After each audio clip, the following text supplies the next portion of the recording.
Hey, cool. All right, about security metrics. So I'm Gary Smith. I'm a cybersecurity analyst at the Pacific Northwest National Laboratory over in Richland, Washington.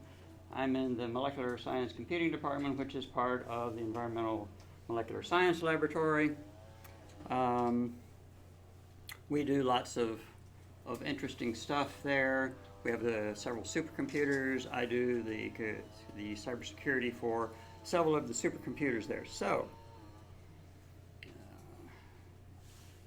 does that work? Nope. Go. I hate pop-ups. Okay. So, to set some context, how do you think about security? I think about security with what I call the 5 golden principles of security. The first one is know your system. Know what runs on it, know what the network traffic is like, know what your users are doing, know what your responsiveness is, how your network is set up. Number 2 is principle of least privilege. Don't give processes, individuals, systems, networks, clouds more privilege than they need to operate. For instance, does the CEO need to have the root password? Probably not. Defense in depth. This is the idea of having multiple rings of security around your stuff so that an attacker may break in through one, but another one stops him. Prevention is key, but detection is a must. You can patch, you can do all sorts of things to prevent people from breaking in or breaking out. But if you don't know that something bad has happened, it's game over, as Bill Paxton says in Aliens. And the last one is know your enemy. Know how your enemy is trying to get in. Learn what tricks hidden of the trade he's going to use. Practice them. Learn what he's doing. Break in on yourself before they have a chance. So, what is a security metric anyway? We kind of have this internal idea about how or what a security metric is. I had to go a long way back to find out what a good definition of a security metric is. A metric is a system of related measures enabling quantification of some characteristic. In other words, it's something that you can measure, that you can put a number to. A measure is a dimension compared against a standard. Is this high? Is this low? Is this bad? Or is this good? So a security metric is a system of related dimensions compared against a standard, enabling quantification of the degree of freedom from the possibility of suffering damage or loss from a malicious attack. This business about the malicious attack is important. And you see how far I had to go back. I had to go back over 11 years to find a good definition for what a security metric is. But we sort of have this kind of internal idea about what a security metric is. We know what security is and we know what a metric is. So if we put them together, we kind of have this maybe idea about it. Okay, so where do you get security metrics from? Do they just pop out of Zeus's head like Athena did? No, they don't. Security metrics don't just pop up. Security metrics can come from a variety of different sources. One of them is directly from programs. Lots of programs keep internal data on themselves, and then you just query them and say, give me your numbers, and it gives you your numbers, and you're good to go. My favorite place to get security metrics is from log files. I love log files. There's gold in them, there are log files. There are a rich wealth of places to get stuff from. And it may be your system log files. It may be your login files. It may be your event files. There may be security files. Windows has a lot of log files that it writes information to. There are a lot of log files in Linux. For instance, the system message file. SSH has a message file. Apache has a message file. Nginx has a message file. Don't know anything about Tomcat, but I'm sure it has one too. Log files are great for getting security metrics. Another good place for getting security metrics is you can derive them from other metrics. So you can take a metric and get more metrics from it. So let's start looking at some metrics that come directly from programs. I've got a lot of servers on the internet, directly connected to the internet. So they are constantly being bombarded by the bad guys. This is a printout from a program called PSAD that I run on several of those servers that's the port scan activity detector. And these are metrics straight out of it. Number one thing the bad guys are trying, Microsoft SQL Server injection. It seems like we cannot get SQL Server tied down tight. Bad guys love SQL Server. It's their Swiss Army knife for intrusion. So that's why they try it so much. This is a worm Microsoft Terminal Server. Can I connect to a terminal server session out there? And on down. But these come directly out of the program itself. Over what time frame was this? Oh, okay. This is a good question. The gentleman asked the question, what time frame was this over? This is one server over 1 week. That's how many times they tried a Microsoft SQL Server injection attack. Over 10,000 times. And notice the number of sources. 3,000. 3,000. Of course, that's kind of a small number. There's how many internet addresses are there out there? How many of them are trying to get in? Is that a SQL Server open to the internet? No, I do not have SQL Server open on the internet. I know better. But this is what they're trying to get in on. This is the type of attack that they're trying to get in on. Okay. No, I wouldn't run SQL Server directly on the internet, not unless I had it so tied down and so tight it squeaked. This one didn't show up so good. Anyway,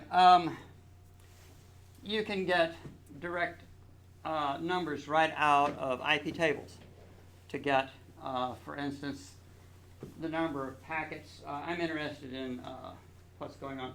Over here is the actual command command from IP tables. The number of packets, the number of bytes, what type of operation it was, the protocol. Those numbers you can get straight out of IP tables. Let's look at another graph.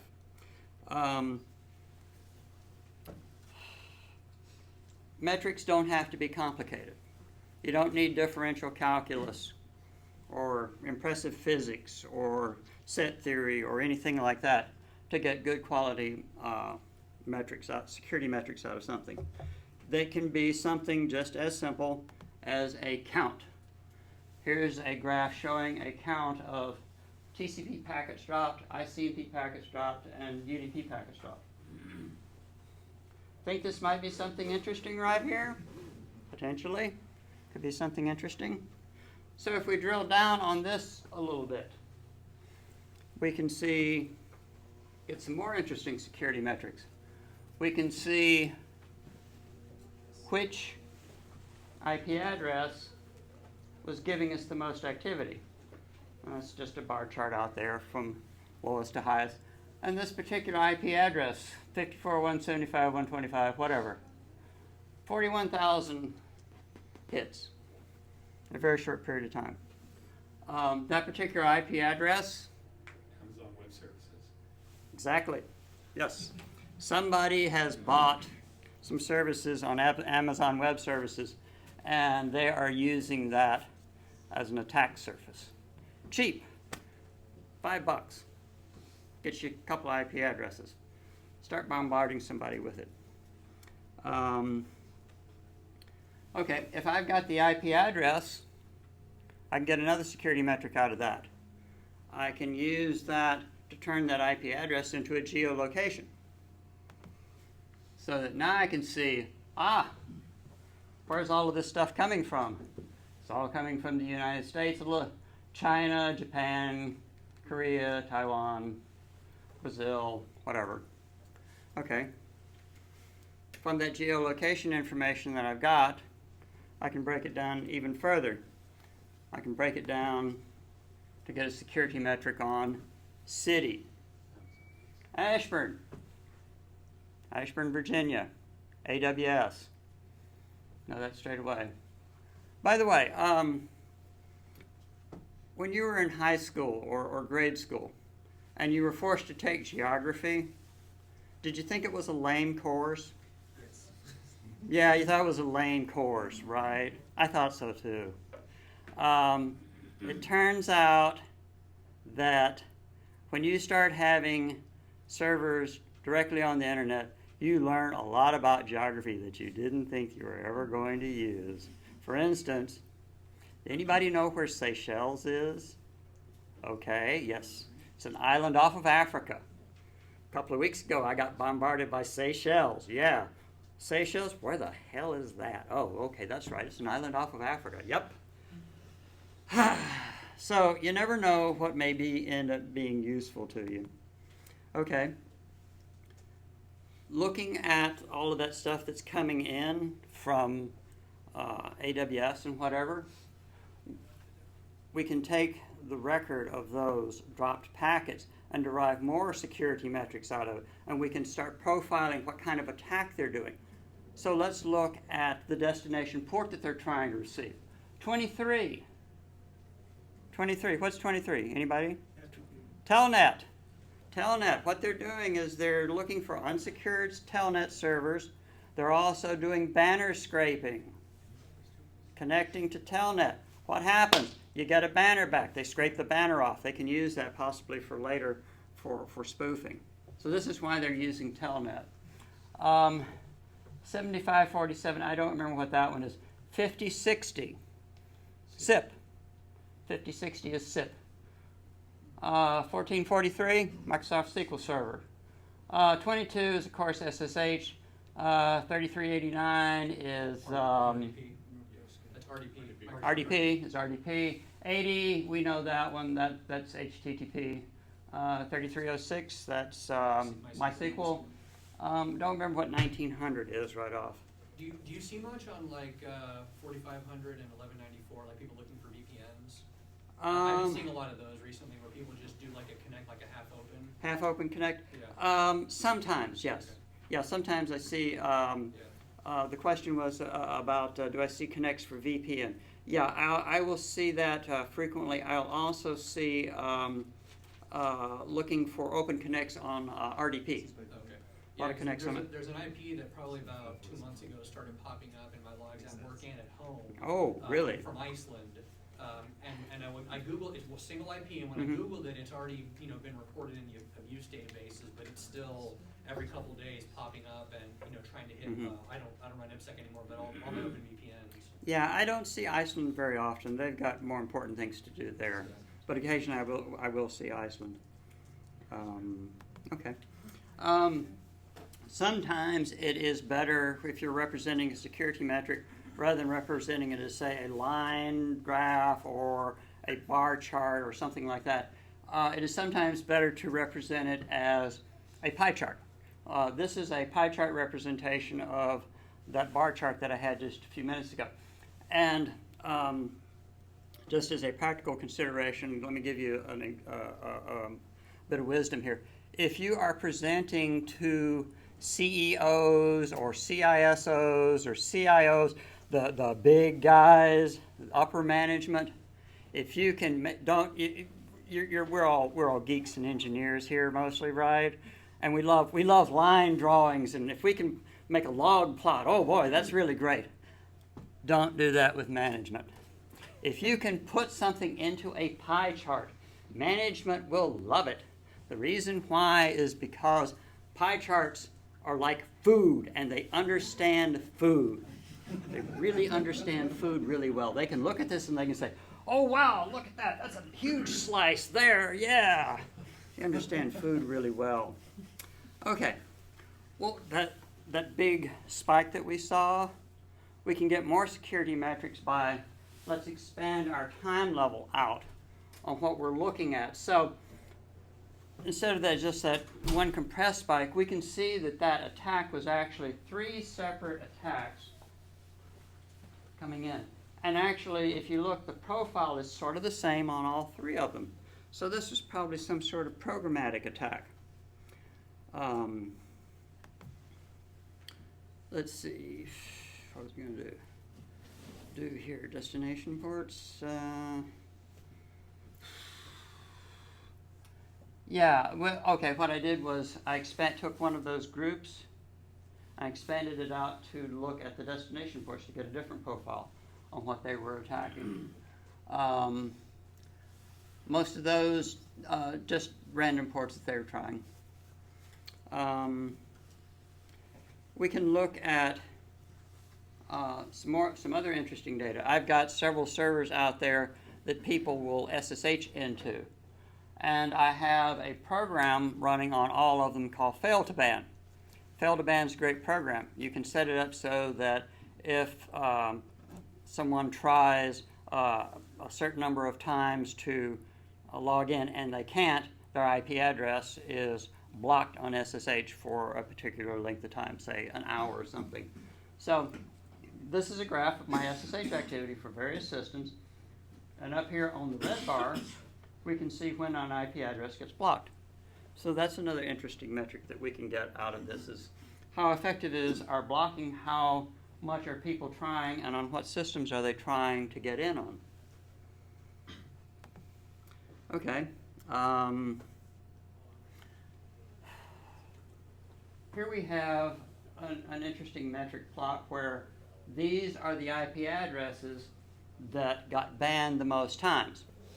Now, PNNL is a Department of Energy lab, and we have a thing in the Department of Energy where we can contribute bad IP addresses into a pool, and other labs can take those IP addresses out and write block filters for them. So by taking this set of metrics here, I can contribute to the overall benefit of the labs throughout the Department of Energy complex, of which there are 17, by the way.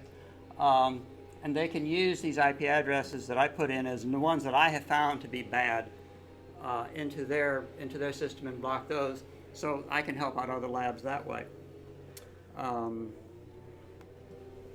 Now, one of the things that I've done is that I've gone through the very laborious process of looking at my syslogs, and from my syslogs, I've derived various security-related events that are of interest to me.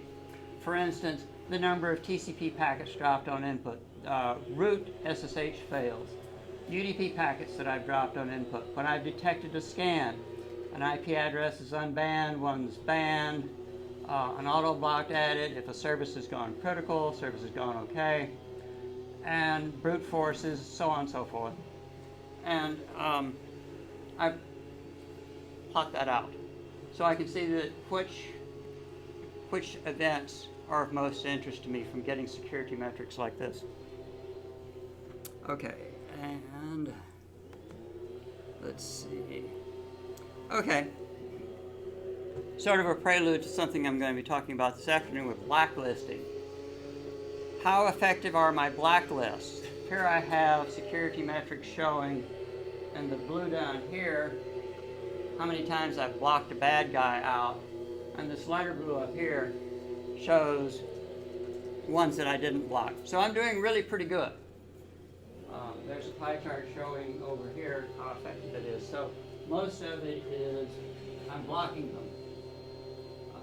The blacklist is succeeding. A few are getting blocked. So that's roughly 92% right there. So that's pretty good.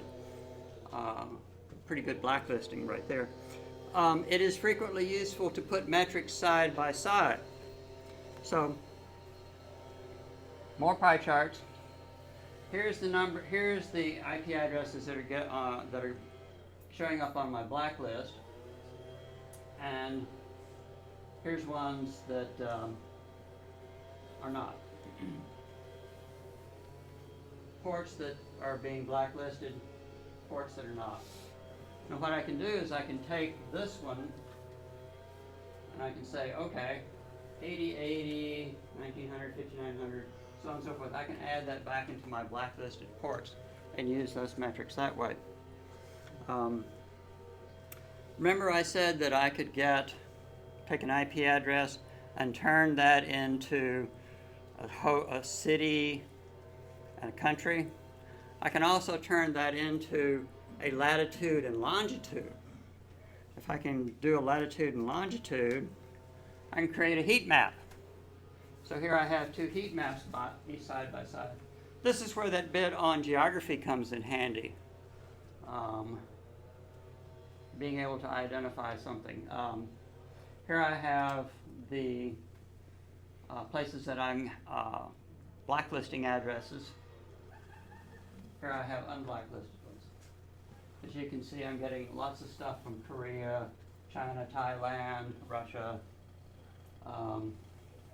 There's Iceland, the gentleman over there. I've even seen stuff from Madagascar.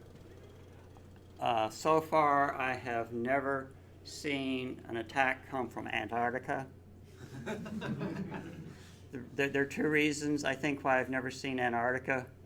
One is that there's not very many people there, and they've got a lot to occupy their mind, and it's just cold there. They're trying to stay warm. Is there a lot of internet activity in Antarctica? A lot of internet activity out of Antarctica. No. In fact, the only way that I know that you can talk to Antarctica is through Iridium satellite phones. That's one of the reasons the government wants to keep the Iridium satellite network going, is that there's a lot of places that you just can't reach except through the satellite phone. Okay. All these metrics I've been presenting so far have been pretty good for the engineer, the scientist, the system programmer, the network specialist, something like that.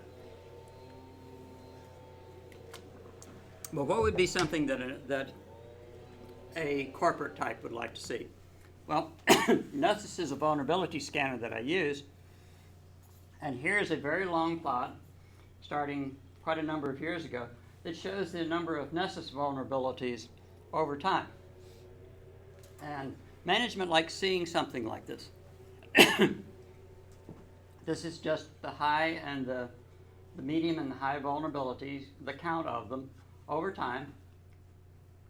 And you can see that over time, I've been able to reduce the number of vulnerabilities down. But they like seeing this sort of thing because it says, we're making progress.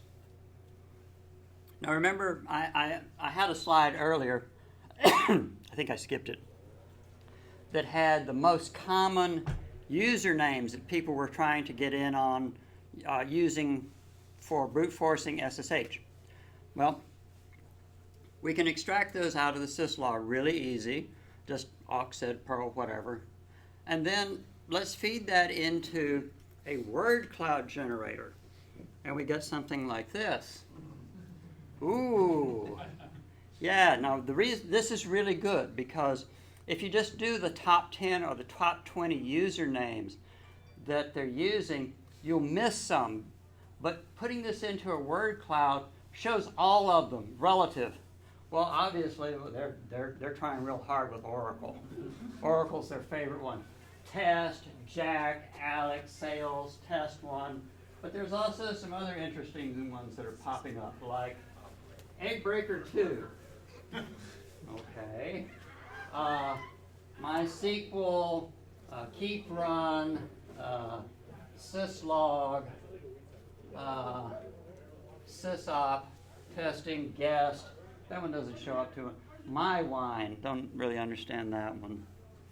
But this is a good way of representing that security metric and being able to immediately see what usernames are coming in most often.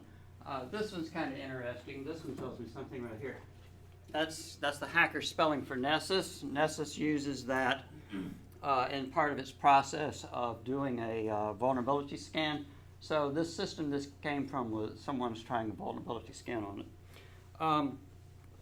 Now that's just the username, but I can add an extra dimension like a vector in physics where I have a magnitude and a direction. Let's take that username and append the IP address that it came from to it. And let's send that into a word cloud, and bingo, we get this. We see that Oracle is still the top dog, But look at this, 192.96.206.223. Look at how many times that pops up with the username. So coupling the two metrics together this way so that we have a sort of a magnitude and a direction, we can see that this particular IP address is doing a whole lot of SSH activity, trying to brute force their way in, using lots of different usernames to try to get in. Okay, we're actually doing pretty good on this. Wow, okay. So, in conclusion, what are the properties of a good metric? A good metric. A good metric should be consistently measured without subjective criteria. In other words, high, low, medium. Don't use those. When the TSA says that a particular threat level is now mauve green, do we really understand what that means? No. Use something that you can that does not have a subjective measure to it, that's not open to interpretation. It should be cheap to gather, preferably in an automated way. All of this stuff that I've been showing you, that's just coming straight out of syslogs that are all funneled together into a big syslog server that I have. So I can write a few scripts, pull it out, graph it, bingo. I don't spend hours and hours and hours like I used to when I was younger and stupider and had more time generating these graphs. All of these graphs, most of these graphs come out of a program called Kibana, which is part of the ELK stack, Elasticsearch Logstash Kibana. What else is good about a metric? A cardinal number, like 1,000, 1,500, or percentage, 50%, 70%, 90%. If you remember on the old Voyager TV show, Tuvok was constantly saying, "Shields down to 40%, sir." Seems like he said that sort of thing a lot. I think that he just maybe have a recording in the background. You'd hit the recording when it's time to say something like that. Qualitative labels, low, medium, high, I don't want to do something like that. And if you can put some sort of a measure with it, like the number of vulnerabilities that you have in a week, how many times IP addresses were banned, the number of packets that came in, all of those are measurements to stick onto your metric that give it a meaningful quantity to it. It's not just a number, but it's something that people can relate to. And the last one is it needs to be contextually specific. What does that mean? Well, if you've ever been doing a presentation and people start making this, like there's a bad smell in the room, I call that the nose test. If people are wrinkling up their nose, then you know that it's not any good. It's not a good metric. So if it passes the nose test, if it smells good, then it is good. And that's it. That's all I have. Thank you.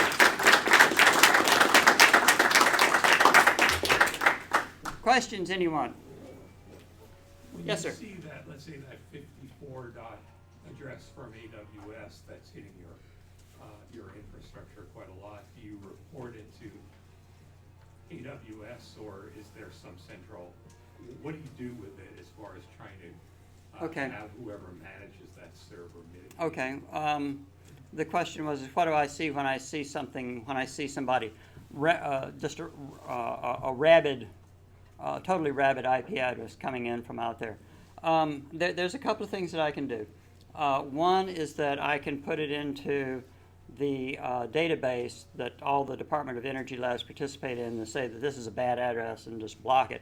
Or if it's something particularly bad, at the lab where I am, we have a group that's counterintelligence department, and if I suspect real bad malfeasance, I call them up and say, "Hi guys, I have something to report to you," and they say, "Oh great, can you send us your syslogs?"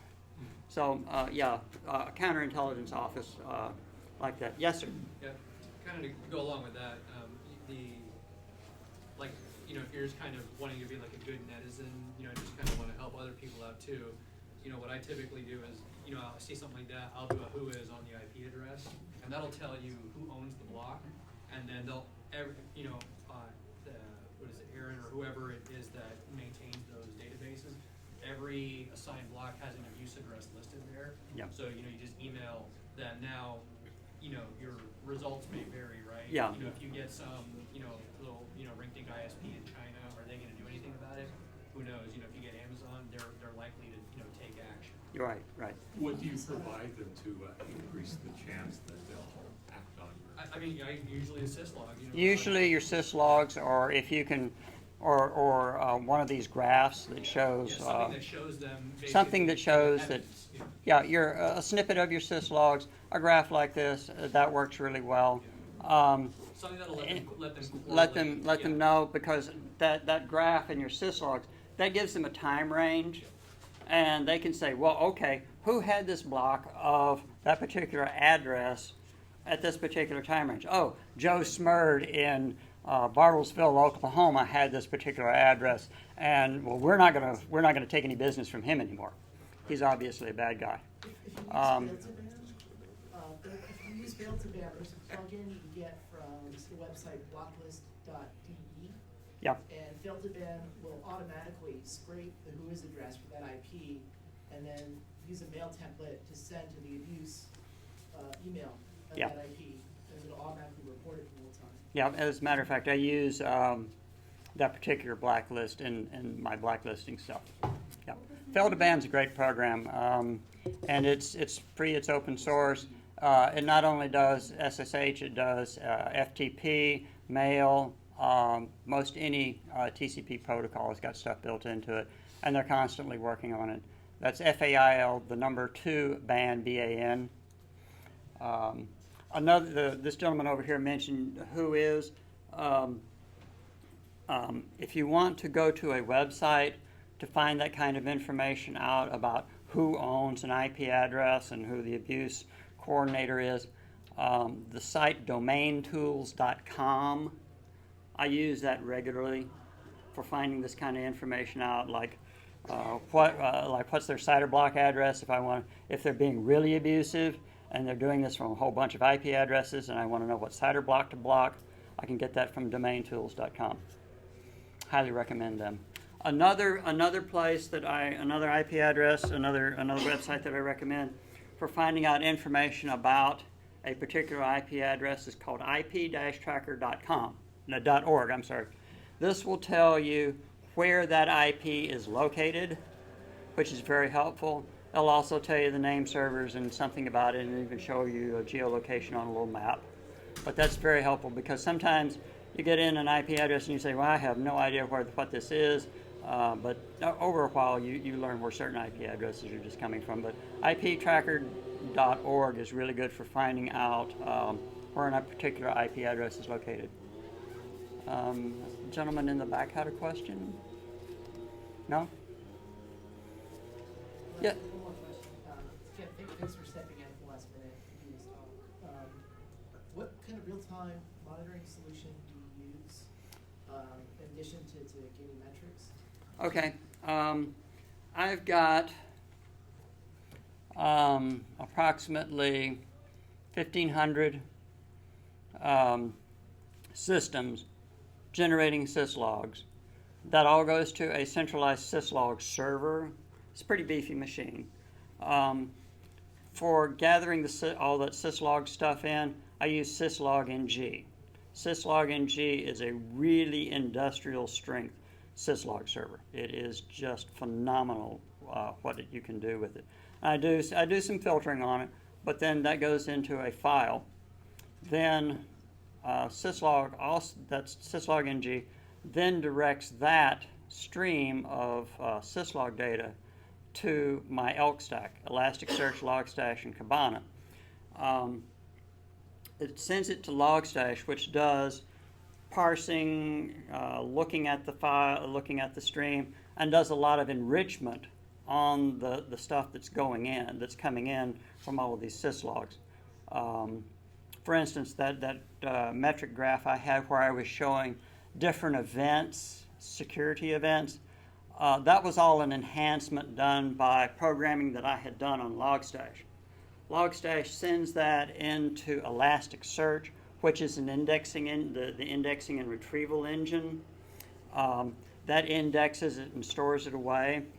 And then I use Kibana, which is the graphical display that produced all those nice pretty graphs of bar charts and pie charts and whatnot for looking at the stuff. So I can look at stuff in real time through Kibana and see where stuff is coming from and get that stuff in real time. All the stuff that I've talked about, open source, free. Elasticsearch, the whole Elasticsearch stack, Elasticsearch, Logstash, Kibana, the Elk stack is great. There's a lot of stuff out there on the web on how to use it. If you go to YouTube, there's even a video that I've done on using it in the past. Not to do more self-aggrandizement here, but yeah, I really like the Elk stack. It's really good for taking in lots of data, indexing it, and getting it back out in interesting ways. One more question. Yes, sir. I have a friend that works for a public utility district, Mhm. doing cyber whatever. You mentioned that you share your data with other labs. How, like, and I know that my friend, he shares his data with other PUDs. It's like they want to keep the grid working, so Sure. they Mhm. do that. The 2 points to the question are, how extensively is your information shared, and to what point does that information go into the hands of people that could use that to make your life worse? So in answer to the first question about how does that information I put in get put in? Or no, how far out does it go? Like, The information that I'm sharing among the labs is only within the Department of Energy labs. So that sort of information is not publicly available. like my friend works with BPA, Right, I'm familiar with BPA. Right, yeah. but that's a separate. So they Right, they have their own little they have their own little thing. But I'm wondering is how much siloed information could be unsiloed to greater benefit, but of course to greater risk. well, there is that point. Yeah, they could be unsiloed a lot. There are, if you come to my talk this afternoon at 3:30, you'll find out that there are a whole lot of free lists that you can that you can use for blacklisting purposes. But those are freely available, and sure, the bad guys probably know that those are there. They may not, but there are so many of them out there that they can't get rid of all of them. And there's a lot of people contributing to those. One of the problems, when I used to be in the military, and one of the problems that we dealt with there with, sharing anything related like this is that typically it's considered at a very minimum sensitive information. In some cases it's considered classified. So sharing it with anybody else is a major hassle. Even within the military department, we would have difficulty sometimes depending on, if it was a classified network that was being, attacked and, things like that. I mean, even, within, I was in the Air Force, even sharing within other parts of the Air Force sometimes was difficult and required a lot of security approvals. So the government is not well set up to share in those regards, with some notable exceptions. NIST and CERT, they are specifically set up for the public sharing of that type of information. But DOE most certainly is not. DOD isn't either. Those are because of the nature of the work that they do, they tend to keep that stuff pretty tightly controlled. Well, Yeah. I am aware of classified programs through DOE where public utilities can participate. I think that he's part of that. Yeah. That's about all I can say about that. There are more restricted, and I don't know what the criteria are for joining those things, but they do exist where that kind of information and further is shared. But it's probably not like to a small PUDs, the big ones, but still, Yeah, that's a big something deal. exists. Okay, good. He's probably connected, but I was just wondering. Yeah. Well, maybe not. That's always yeah, a good question, it, because I'm sure the PUD doesn't know. I know of BPA because one of the things that I participate in, there's a site security call every week that DOE sites can call into and participate in to talk about security-related things. And sometimes BPA does call in. So I know a few people by name there. But usually the information is quite siloed because to some extent what types of attackers you will see or what types of things that you're seeing will be specific to your particular interest. For instance, you're not going to see a type of attack on an Air Force base that you would see on a public utility like a water mains or electricity. So that sort of information doesn't get really shared, but because the type of activity that you're seeing is fairly restricted. Thank you. Thank you. Thank you for listening.